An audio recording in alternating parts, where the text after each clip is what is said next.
Well, welcome everyone. We're so excited you can join us today. I'm Amy Morris. I'm the Executive Director at Vancouver Humane Society, and this is Emily Pickett, who's the Campaign Director at Vancouver Humane Society. Just to go over some admin, I see that most of you are using the chat, which is fantastic. We welcome you to use the chat throughout. It's a really great way to engage with the community and to engage with what we're sharing as well. You can also use the questions tab, and any questions you send there, we'll check them periodically and incorporate your questions into the presentation. We'll try to do that in between each of our main talking points, but if we don't get to it, then we will get to it at the end. All right, so we'll get started.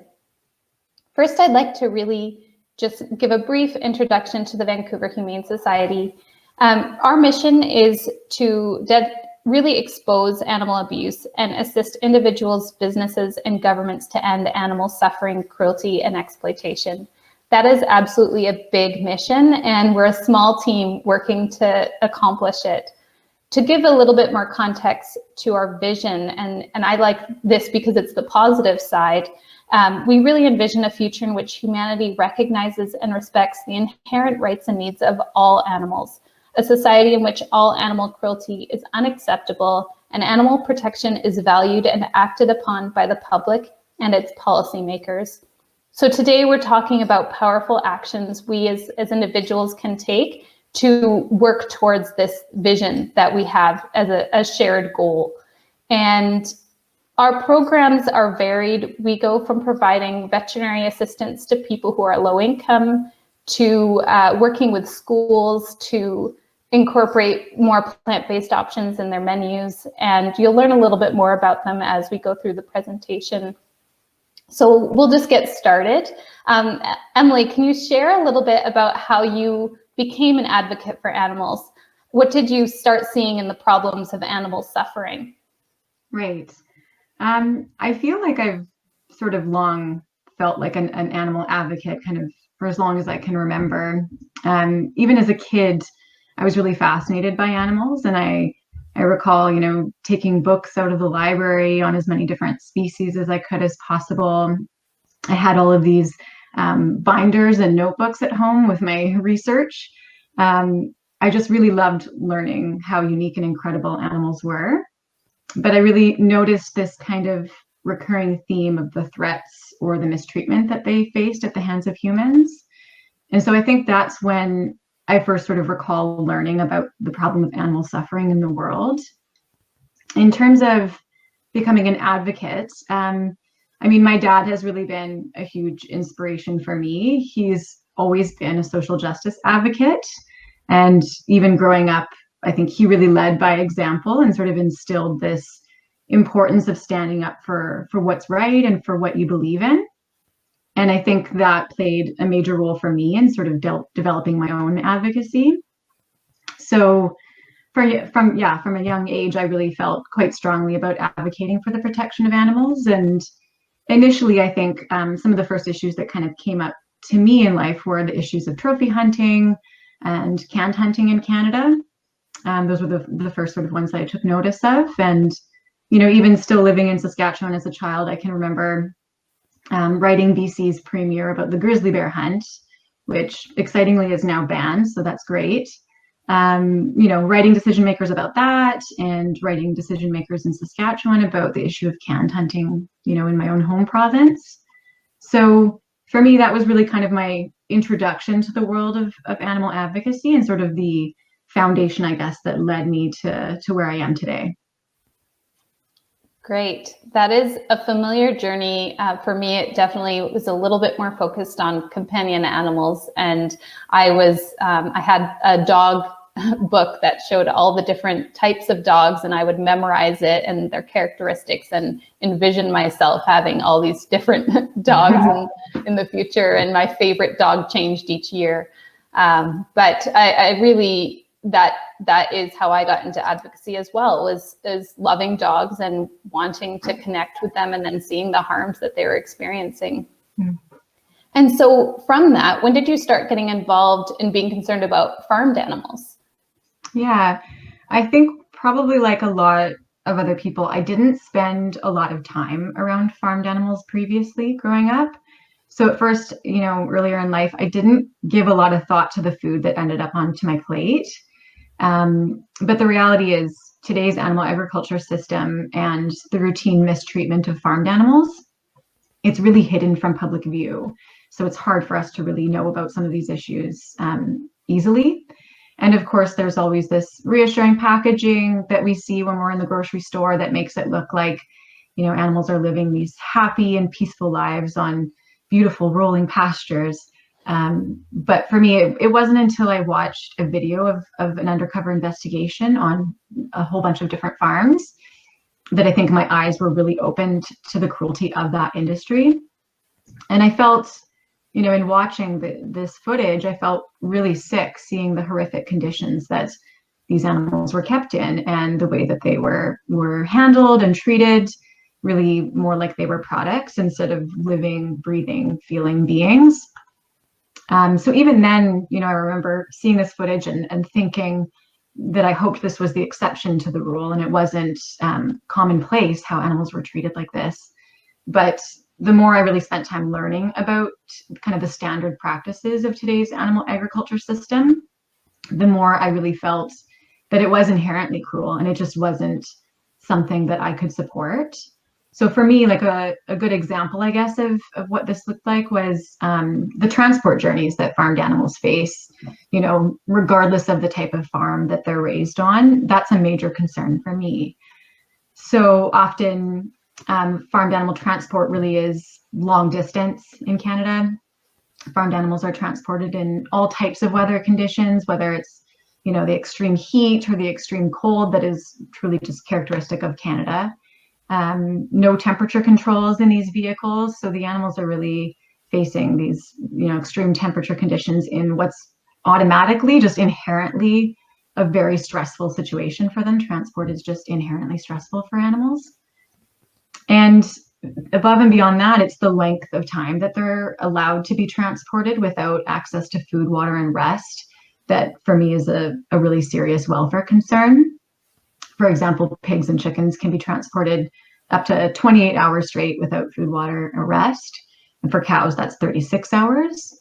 And even by, the Canadian Food Inspection Agency's own estimates, approximately 14 million animals and they're injured every year during transport, and up to 1.6 million die every year. And that's Canada alone. So it's a serious issue for me. And I think, like many people, they can probably relate to, driving down the highway and a transport truck full of pigs, for example, passes you. And that really horrible feeling of what it's like to experience that, let alone if it's a freezing cold day or a very hot day. So I think that's a good sort of example of kind of what first led me to kind of see those issues. But ultimately, it's also just the fact that the sheer number of animals and animal lives that are impacted in this industry is really astonishing. In 2019 alone, more than 830 million land animals were raised and killed for food in Canada. So these were sort of the experiences and the sort of like lessons that I learned about these issues that kind of first led me to become concerned about farmed animal suffering. That's a lot of heavy issues that you brought forward. And I definitely, kind of on the flip side for me, it was a lot more individual and personal, I think. So rather than the large numbers, I worked on some organic free range farms, and the individual animals that I saw suffering, I still see them. I can still see the sheep that I saw that died without any support from the farmer, or an egg-laying hen that was in extreme pain because of the amount of eggs that it was producing. And I even saw a farmer jumping on a calf. And so those things for me were shocking, because I thought, well, organic free range, it's going to be different. The experience of the farmed animals will be better because they have so much natural space. So yeah, I still get upset talking about it. And so I'm curious. I mean, I don't want to dwell on these issues. We know these are big issues, but what are some of the really powerful actions and some of the solutions that we can work towards to support all the different species of animals that are suffering? Yeah, I think for me, one of the first actions that and opportunities that I saw to sort of make a personal impact on some of these issues was diet change. So I felt, as I learned more about these issues, that my diet didn't align with my values and my ethics. And I had the ability and the access to resources that enabled me to stop eating animal products. So I took that step. In my case, I became vegetarian first, and then I later became vegan. So I saw that really as an opportunity to stand up for animals every time that I sat down to eat. And I think that's very powerful. So whether you're veg curious or you want to go vegan, there's lots of different resources out there to help people in just eating more plant-based meals. So you can go to the VHS website, for example, at goveg.ca. And you can check out some of our online support resources. I think that's a really great place to start. We've got a link to like our Live Well booklet that includes some free recipes, a sample meal plan, for example, tips for finding some plant-based products at your grocery store, or how to go about kind of requesting more of those products.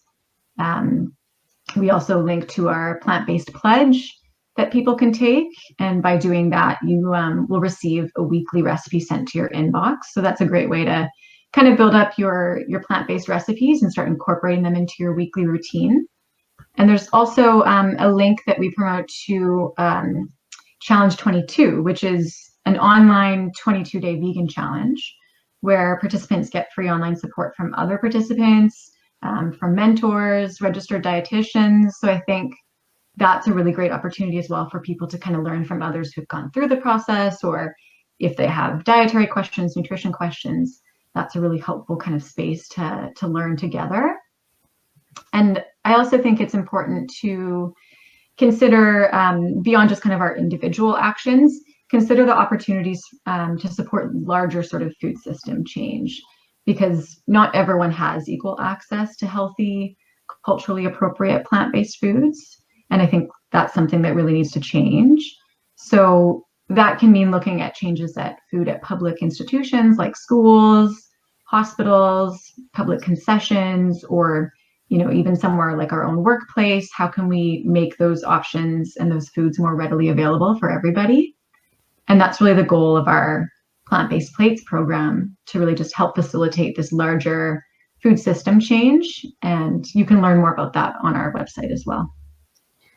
Great, thank you. And something that came to mind was when we met with Pete Fry, the councillor for the city of Vancouver, and he mentioned he was buying the plant-based milk for his office at city council because they hadn't made the switch yet, but it was important to him. So those little actions definitely make a difference. Yeah, absolutely. Okay, so I mean, that's one thing, but I know there's so many more powerful actions people can take. So do you want to share another with us? Yeah. I think it's really important to be curious as an animal advocate. Learn as much as you can about the complexities of animal issues and how they overlap with other social issues.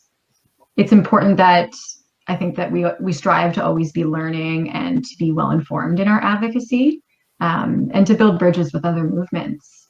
I think that's not only how we will be most effective in our work for helping animals, but I think it's really also how we reach these truly ethical and equitable solutions to these problems.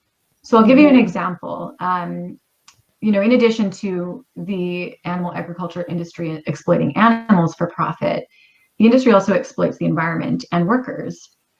In terms of the environment, like globally, animal agriculture is responsible for more greenhouse gas emissions than all forms of transportation combined. So that's all of the world's planes, trains, cars, ships, all of it. For me, that was a really staggering statistic when we're talking about climate change. And the industry is also, a major contributor to so many other environmental issues, air and water pollution, water scarcity, land and ocean degradation. And it's not just kind of the farmed animals that are impacted, it's also wildlife. So species and habitat loss is also a major concern. Mm-hmm. And in the context of climate change, scientists say that it's crucial that we address diet change. Otherwise, agriculture alone could take up our whole kind of what they call like our emissions budget for where we can sort of stay to keep us below that danger level of 2 degrees Celsius. So for me, diet change is really a necessary step in addressing climate change. So we can see how easily animal agriculture also relates to protecting the planet, but also with workers. So if we look sort of in that context, the fast-paced and dangerous environment at slaughterhouses, it puts animals and workers at risk. And we know that slaughterhouse work is low pay, it's high risk for injury, it's one of the most dangerous jobs there is. And it's incredibly traumatic. We can imagine that. And these jobs are often filled by new immigrants and temporary foreign workers who are really given little other job opportunities. And the COVID-19 pandemic, I think, has really exposed these realities.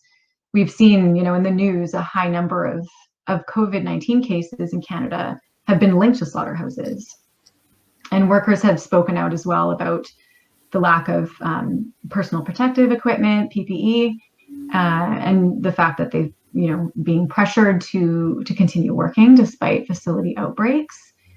So these are really examples, I guess, of how the issue of animal agriculture and how it impacts animal welfare and how that kind of interconnects with other issues of like climate change and workers' rights and things like that.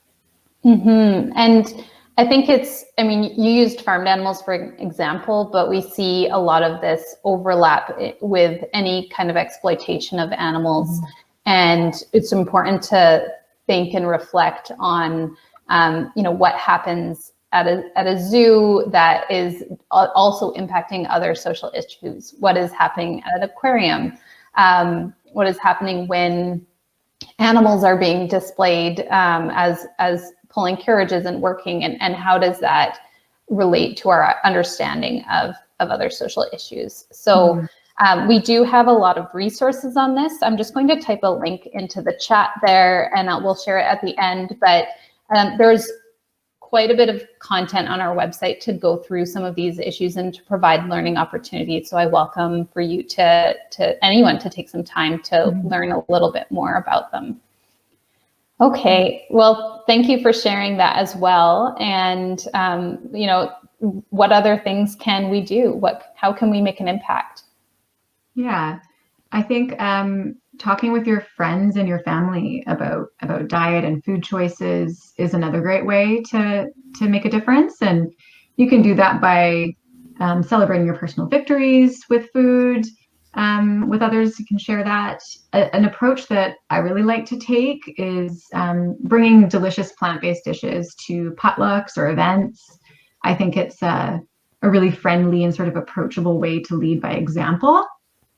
And I think it's a great, it kind of creates an opportunity for others to try out a plant-based dish. Maybe they hadn't tried it before.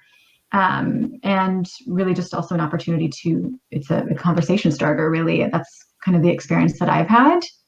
So my personal favorite recipe for situations like that is a nacho dip from the Oh She Glows cookbook. So it's this cookbook. I brought it out just for this.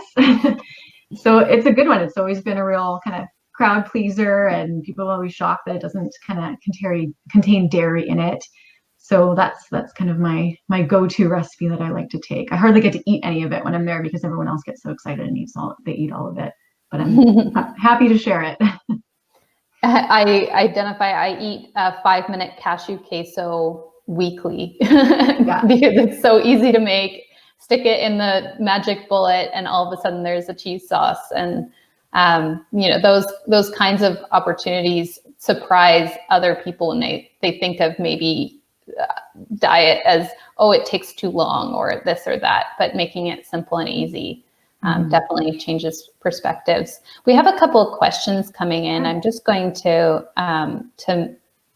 mention them. So One of the questions is, I watched Lisa Kramer's inspiring webinar last month. Does VHS currently have any direct involvement or advocacy around support for cultured meat? That's a great question. I think that's something as an issue that we're watching quite closely to see. It's still fairly, I guess, new and developing, but we're definitely very interested in what happens with that. I don't know if you want to outline sort of for maybe people who aren't familiar with cultured meat. I know you were in that talk, Lisa. Yeah. So essentially, it is the idea of extracting cells from an animal and then reproducing those cells over time, so that that initial animal does not need to experience any more suffering, nor do future animals, and then creating essentially something that is meat but is not causing suffering. Mm-hmm. I think really the next step will be when it becomes truly accessible, mm-hmm. that we'll be able to do more promotion of it. But right now, I think there's still some development going on, especially when it comes to getting products in Canada. Yeah, absolutely. Okay, we have one more question. So we have a good point about the slaughterhouse being dangerous for workers as well. Would any of the injuries come under WorkSafe or workman's compensation? Are there stats or examples that can be used about that? That's a great question. I don't actually know the details of that. Yeah, it's a good question. I used to work as an ethical standards auditor, and essentially my understanding is it would completely depend on the circumstance of how the injury happened, and there would be an investigation, and it's a context dependent.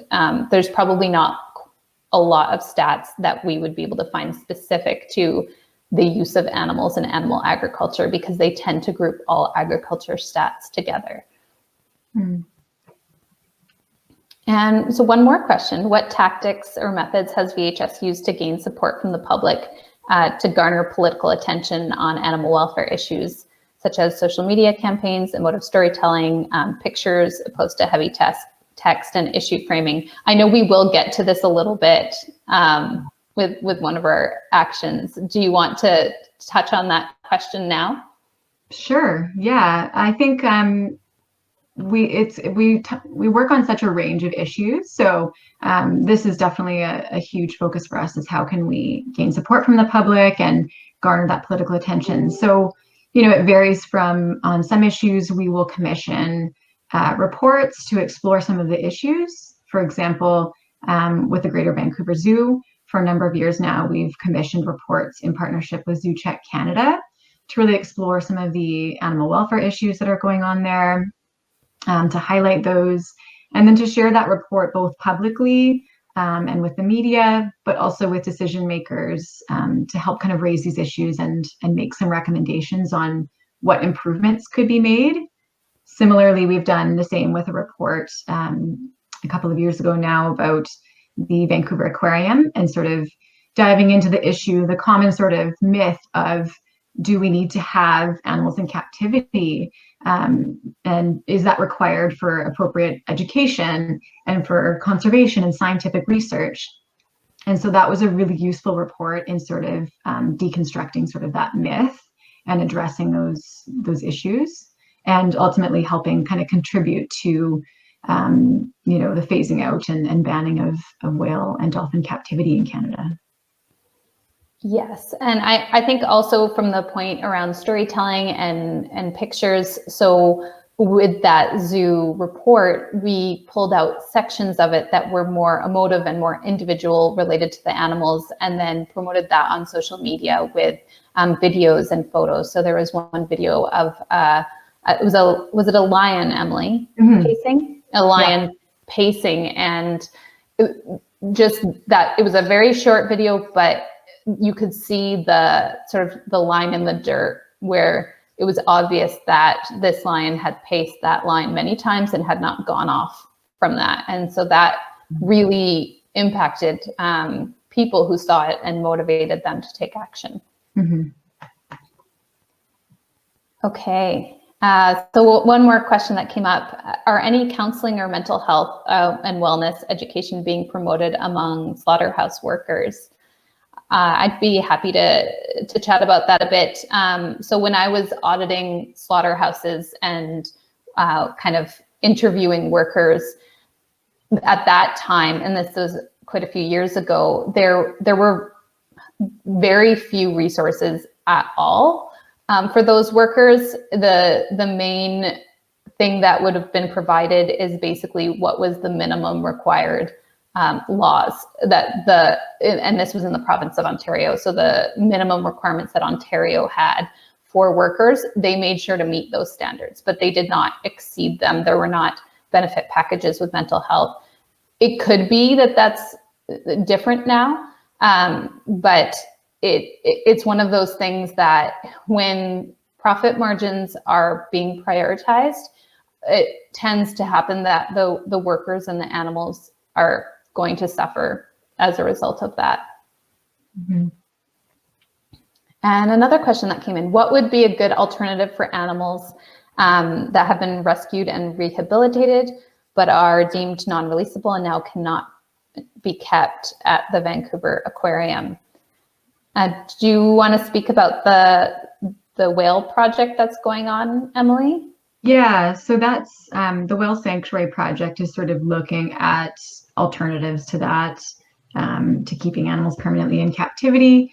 So I don't know the current status of it. I think they may have narrowed down a location for where they want to set up it's essentially a seaside sanctuary that creates a much more realistic, normal, sort of as close to normal environment for whales and dolphins. And so that's kind of what we're seeing being talked about as an alternative. Mm-hmm. Yes, they're building one right now in Nova Scotia, and they've also looked at some locations in British Columbia. So the possibility of having one on each coast over time, and really the model allows for a significant amount of space, and that's the most important part, is that the amount of space provided in aquarium settings is causing deep depression for the animals, and so trying to make sure that what can we do to help these animals and keep them alive and let them enjoy their lives. And so I'm really excited to see what comes out of their work. Yeah, agreed. Okay, well, that's it for questions for now. We'll get back to the questions a little bit later. Really, you had talked about sharing about different victories, and so what are some other things you can do with your friends and family that are fun? Yeah, I think going to visit an animal sanctuary is a great way to sort of just spend time with individual animals and share that with your friends and family. Sort of what I mentioned earlier, I think a lot of us, for me, I hadn't spent a lot of time around farmed animals specifically before. So visiting a sanctuary for me has been a really great opportunity to spend more time with them now, and to see them as individuals, and to sort of remind me what I'm advocating for and what I'm fighting for. So I think it's a really great opportunity. And it's also a great opportunity to learn from those who run the sanctuary, or those who work there or volunteer there, to just learn more about animals in general. Absolutely. I had the experience of going camping with a rescue pig and left a bar in my tent for a snack, and he came into my tent and he opened it with his mouth and pulled the zipper, and that moment really made me realize, okay, there's a huge level of cleverness that I never attributed to pigs before this moment. I had the same situation with my sandwich when I was in the sanctuary. A pig inside the house ate my sandwich. So happy to share. Yeah, highly motivated. Yeah. Okay, and so going kind of back to that comment about campaigns and what we can do related to campaigns as individuals, do you want to speak a little bit more to that? Sure, yeah. I think there's lots of opportunities to take action in that sort of area. So signing petitions, making phone calls, writing letters and emails when opportunities kind of come up. I think asking to meet with your political representative, if that's your city councillor or your MLA or your MP, to talk about animal issues, I think that's a really important step to take. And decision makers often don't act unless they hear directly from their constituents. So that's it's very important action to take. And we know that industries that exploit animals, they make it a regular priority to engage with decision makers. So it's equally important that we as animal advocates make that effort to do the same as well, so that they're not just hearing from those industries. And I think a really inspiring example of this has been a recent effort by a local animal advocate who may be on this call, Yasmin, who rescued an owl in North Vancouver who had been poisoned by rodenticide. And the rehab facility that took the owl in actually confirmed that the owl had been poisoned once before, just actually a few weeks earlier, I believe. And this really led Yasmin and other local advocates as well to engage with decision makers. So engaging with the District of North Vancouver Council on this issue of rodenticide, which excitingly ultimately led to council banning rodenticides on district-owned properties and committing to petition the BC government for a province-wide ban. And we're already seeing since that was in the midst of COVID too. So it's great to see that people are still active and still making an impact in the midst of that. And we're seeing it sort of starting to spread to other communities. So I believe Saanich has made a similar decision, the community of Saanich. And I just think it's a great example of the impact that you can have for animals when you are passionate and you engage with your political representatives and you engage strategically. So yeah, I think that's a really inspiring example. Absolutely. I had the opportunity to meet with an MP while in Ottawa, and the reason that he took the meeting was because his constituents had phoned him and met with him in person to talk about some animal issues that mattered to them. And otherwise, he would not have been interested in meeting with sort of an animal protection advocate. And so that really, it paves the way for organizations to be able to better share the messages and share the information that we have. One really big example was the captivity ban for whales. That was a federal law. And organizations across Canada worked on this to motivate their supporters to reach out to MPs. And it ended up being just really significantly supported because of the amount of people that expressed their concerns across the entire country. And that would not have happened if it were just the organizations putting a message forward. It really, particularly with federal and municipal, and that sort of action of people speaking up makes all the difference of whether an issue is considered or not. Yeah, absolutely. All right, well, we've got one more powerful action that we all can take. Would you like to highlight that, Emily?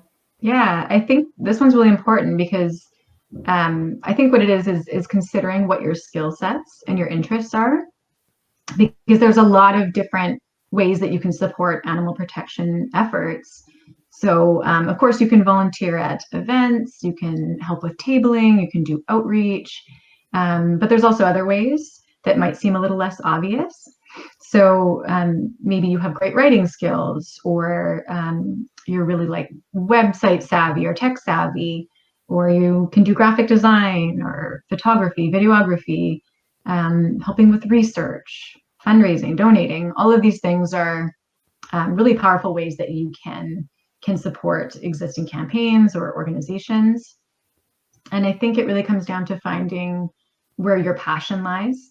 You know, I'm often asked by the students that we work with, you know, for example, through our plant-based plates program and trying to change the menus at schools, and they'll say like, how do I do what you do when I grow up? And I think that I tell them like, find out where your passion lies and build like your skill sets, whether that's a particular animal issue that you're just really motivated and inspired by, or that you're really well informed about, Or it could be, like I said, a specific skill set that you can offer to help really boost and take a campaign or an organization to another level. I think of examples like, we have such an amazing wide variety of volunteers who really help kind of amplify and make possible the successes that we have as an organization. We have like Amanda, who is this amazing graphic designer, who's really helped us sort of design campaign materials that support our work and support our campaigns. So really, it's just, there's so many ways that you can support organizations and efforts, and it's just finding what really calls to you, I think. Absolutely. I've been really appreciative of one of our donors and volunteers, Judy, who enters volunteer information, which is, so meaningful to be able to expand our ability to reach out to volunteers and then expand their influence over animals. So it's that social change element is where passion meets drive. And, there's a love of something and there's a motivation to take action. And then that's when we see the biggest amount of change. Yeah. Okay, well, I've got them all on a slide here, all of the powerful actions you can take. And we do have another question, so I'm going to take a look at it. So regarding the Stanley Park Horse Carriage Ride campaign, a friend in Victoria who says horses are treated very well there and are not mistreated in any way. And so this issue is extremely nuanced because there's two different pieces to it. One is the image of an animal that is completely covered in essentially chains. It has different kind of things hooked up to them, have something in their mouth that's actually been shown to be quite uncomfortable, and that's the bit, and that's how they're being driven or being told to perform. And what are the ethics around us sort of treating horses in this way, and what does it demonstrate to society about how animals should be cared for or should be treated? And so that's one piece of it, is sort of taking the time to learn about what positive reinforcement training is and seeing how these horses are not necessarily being trained through positive reinforcement. They're being trained through pressure and pain, and also the sort of some of the questions that arise around traffic incidences and risks there. Really, there's a multiplicity of risks with the Stanley Park situation, where right now there's only one lane that's being used for traffic, and the cars are trying to drive into the bike lane to get around the horses. And so the risks that the horses are facing of maybe a bike or a car getting too close and them getting spooked and then maybe hitting a cyclist or a pedestrian, these are the kinds of issues that we're looking at. The treatment, the care that animals are being provided is only one piece of sort of what oppression looks like for an animal. And we're happy to chat about that more. And so there's a little bit more information on this. Would like to see stats on Vancouver horses. Is there a website with this information? Why does VHS feel that Vancouver horses are not being cared for? So hopefully that provides a little bit of context. We're still working on our campaign on this. We're doing a lot of work in the background where we're approaching business associations that currently have kind of events with these horses, and they're being brought out of Stanley Park onto busy streets with buses and cars. And there's some extreme risks because horses are creatures of habit. And so when there's an unfamiliar setting, that's when the risk goes up. And so as we write to these business associations throughout this month, we'll be asking to chat with them about their procedure of bringing the horses into their communities. And we may have a public component depending on how those conversations go. So stay tuned and expect more from us on these issues. All right, does anyone have any other questions? Now is a great time to send those in. And I'll say while we're waiting, just how grateful I am for all of your time today and Emily for preparing, some of these these actions and some responses to my questions. It is exciting to talk about what we can do, because so often I feel disempowered, and I feel like, well, things are hopeless. And so when we put this list together and think about them, I realize that there's an opportunity for us to all make change together. Yeah, absolutely. Okay, I'm seeing a couple other comments coming in. Great. Well, thank you all for your time today. I really appreciate the learning, Emily. And we do have a section of our website, as I mentioned, that is dedicated to learning more about these issues. So please take some time to be curious and explore, and ask us any questions that come up. That's what we're here for, is to support you in being strong individual advocates.